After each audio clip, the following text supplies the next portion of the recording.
You want to hear something about invention? When you give little kids an impossible or seemingly impossible task, they create other stuff along the way. They discover themselves along the way trying to get to the impossible task. This is again the purpose for God. The purpose for an infinite being in your mind is so that you never get tired of yourself.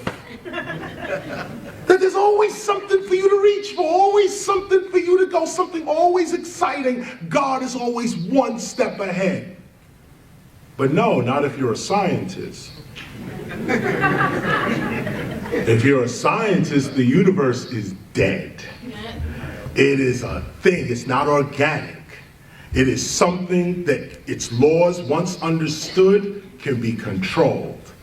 And what's so interesting is this new science, or not new now, but this new talk on quantum mechanics or quantum physics. I'm gonna end now, I'm going off. But I'll say this about quantum mechanics, quantum physics, is that it's said in the quantum theory that if you look at an atom, it's fixed in one position. But if you turn your back on an atom, it's in superposition. Meaning that the world of atoms, the atomic structure of material reality, atoms are outside of space. Certain atoms can be in China and in America, and if you affect one, the minute you hit one, another one, the same thing you did to this one will happen to this one. They call it being co-located. This idea of atoms not being in fixed positions in space, meaning that if I'm not looking at an atom, it's everywhere. It's in superposition. It could be anything and be anywhere until I look at it. Once I look at it, the observer collapses the atomic structure and it becomes whatever my perception tells the atom to be. This is called sight. Everyone knows that sight is not out there. Sight is in here. Sight happens in the brain, which really happens in the mind.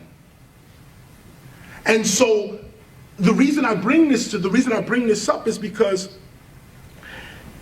quantum mechanics says that the observer is creating the reality that the observer observes. So scientists are saying the brain creates reality. That there's no reality out here. Reality is in here. This is what science says, reality is in here. So if reality is in here and you're a racist, what kind of reality are you going to project? And project to yourself only. Look how fast God is. Way faster than scientists. God says, I'll play with you guys for a little longer. Y'all trying to figure out the universe through mathematics and all of that. Okay, here's how I'm gonna do y'all. I'm gonna show y'all quantum mechanics. Basically, I'm gonna show you a mirror. They don't realize that the universe is alive. How can there be life in the universe and the universe itself not be? How can a dead thing create a live thing? The universe is alive and it thinks. We are it. We're it. Right now the universe is talking to itself. Having a conversation with itself right now for whatever purpose it wants to fulfill. So scientists trying to use Galileo's equations, mathematics is the language of the universe. That's wrong. Galileo's wrong on that. What is the real language of the universe is intention. This is what the universe is really looking at, intention. And we got that now through genetic sciences. I'm giving you these titles so when you leave, do the study, do the follow-up research. Genetics, the genome. People are realizing now that your environment is way more important than even your culture. That the environment you're in, your genes are responding to the environments that you're in. Imagine that. That everything you do as a human, there's a tiny, tiny, tiny, tiny little organism running around that does the exact same thing. And let me say it, let me put it to you this way so you can really see it. You are only a collection of cells. You should really spell it as C-E-L-F. Self. Because what the self is the consciousness of cells. Cells reproduce, they talk, they have waste, they have a job and a function. Every cell knows what it's supposed to do. These are little thinking beings. And when they unite, they make you. The way you think is what they are thinking. When you say, I'm hungry, it's not you that's hungry, it's your cells that are hungry.